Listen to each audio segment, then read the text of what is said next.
So we'll speak regarding this spreader. Okay, this spreader has capacity 3,000 liters, and this spreader can spread fertilizer, depends on the size of the granula, up to 42 meters. This spreader has section control to 0. It means 8 from the left side and 8 from the right side. So totally there is a 16 section. This spreader has the very nice solution, is the plastic cover. If you will look on the street, now there is a rainy time. Snow and rainy together. So it will protect our fertilizer to keep some water.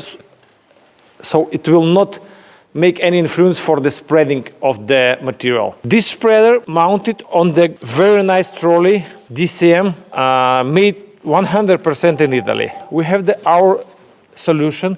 It is a waves which we don't need to change if we would like to make another working width of the spreader.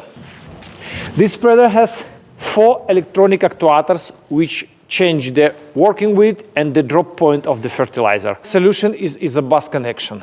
You can connect. You will see today we will connect it to the Trimble ISOBUS monitor. This spreader today in Ukraine sold by Technotorg to the final farmer in Dnipropetrovsk district. This spreader will work with MTZ tractor, most popular tractor in Ukrainian markets.